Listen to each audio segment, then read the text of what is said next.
Hello again and welcome to part 2 of the Glen Campbell Suds and Country interview. Hey, how about your 1969, your TV show?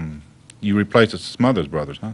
Yeah. Well, we started that in the summer of '68. 68, did you? Did the Summer Brothers Smother Show. Yeah, I remember that. Then it was the Glen Campbell Goodtime Hour. We went at mid-season in '69, I think.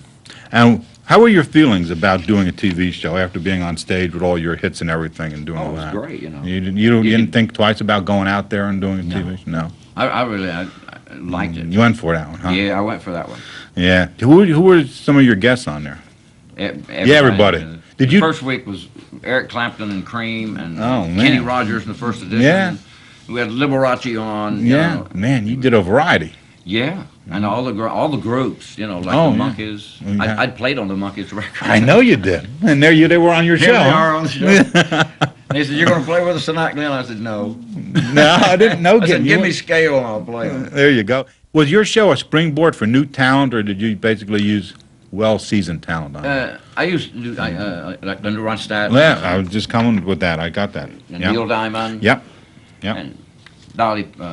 Dolly never did the show. She may have. Minnie Pearl, my word. Oh, she was so great, funny. wasn't she? Oh, and Lily Tomlin. Mm-hmm. You ever see a sketch with Mel Tillis and Lily Tomlin? Mel couldn't say anything then. It was that's a... He still stuttered. I talked to him 2 or 3 days ago, and he talks a lot better now. Does he? Yeah. But he still stutters. He got into this.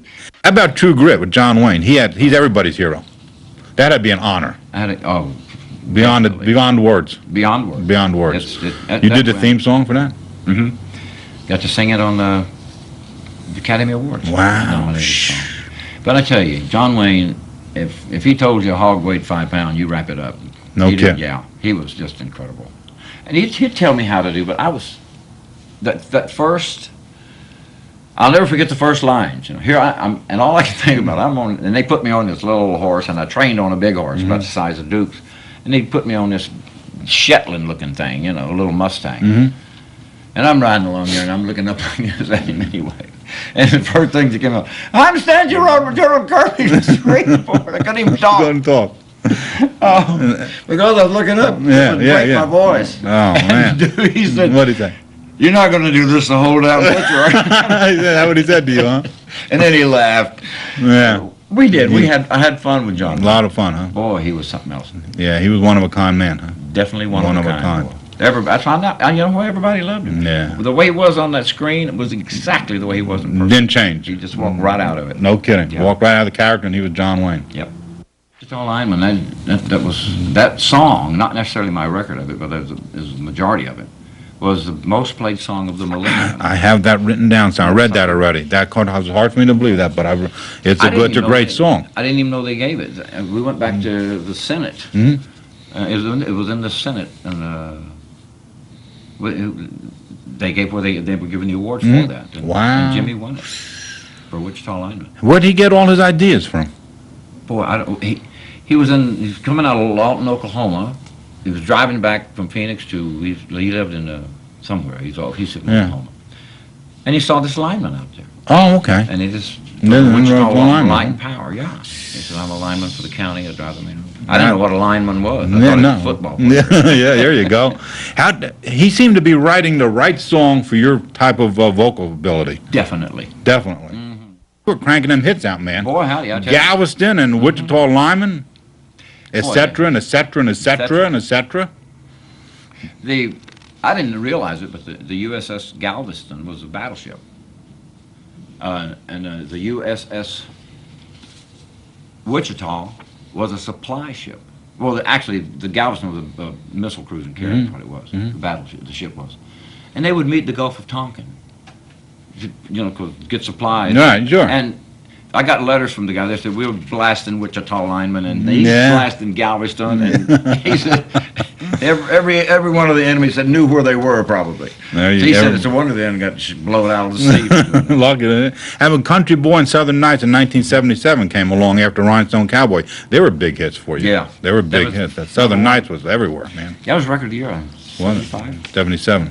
Southern Nights, yeah. Yeah, Southern That got Nights. to #1 across the board, and that was really a good song. That was a good song. The Jimmy Webb song? No, Alan Toussaint. Alan Toussaint. You were popular in England. How did you tell me about the command performance for the Queen of England in '72. That had to be an honor.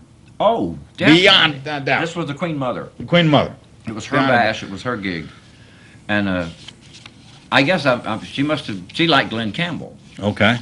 And they had this stupid microphone that would come up out. Yeah. No. I went out there and I said, "You mean that's going to come up? It's come up to my height, right?" Oh, okay, so it came up. Did it? And I'm saying, by the time I get to Phoenix was a big hit over there too. Sure. The microphone started going down. I grabbed it. Still moving. No, like you couldn't get it out of the holder. Yeah. The thing was like locked in, and I just went right on down with it, and it started down about the last course, and I ended up laying on my side, and the Queen Mother had tears in her eyes. When she No came back. kidding. Did you? Yeah, she said, did she? "How did you know to do that, young man?" No. I said, "I'm just trying to sing it in the mic." That had to be a highlight, man. Of your is that the highlight of your career? Oh, yeah, One of I your think it is. one of your highlights. One of my highlights. One of the highlights. And I got to meet her piper.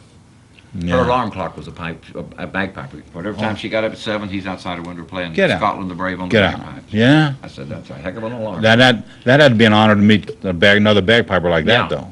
it was. How many songs did you sing and record that were never released? I don't know. You don't know. You don't know. If I finished them, they released them. Oh, did they release? Yeah, Okay. I got some. There's nothing probably unfinished. Not finished, yeah. Because you always see on an album now, previously unreleased, especially when they put out a box set. Yeah. They have to get you to buy the box set, so they got previously unreleased songs on there, That's what they did with Elvis in England, and it was #1. Get out, They didn't remixed it. Well, okay.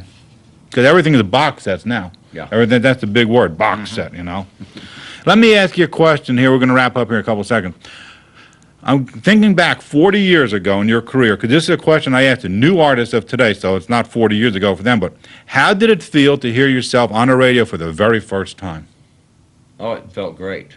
Where were you? Who were you with? And, did you expect it to happen at the time you listened to it? It was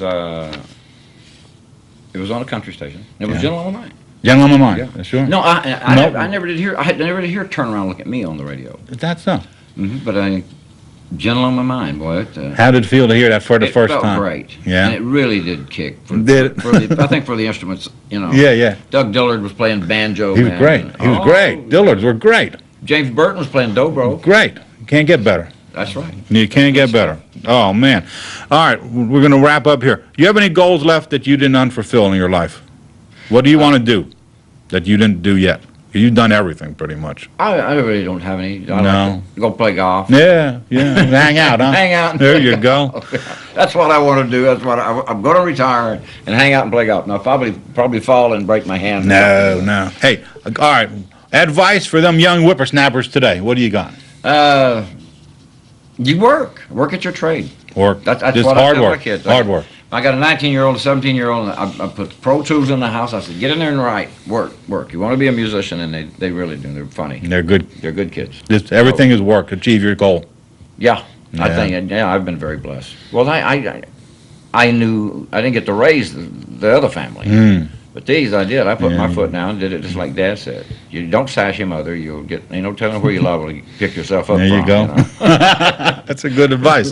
Good advice. I want to thank you for being on the show. Thank you. Thank Thanks you, for Mr. having me. Glen Campbell. I You're very appreciate it. It's an honor for me to have you on Suds and Country. Believe me, I was watching those original shows in '69, and played you for so many years on the radio show, and it's just an honor. When I heard you were around, I was hoping I'd get the interview with you, and it's a pleasure to have you here, sir. Thanks. I like doing it. Okay.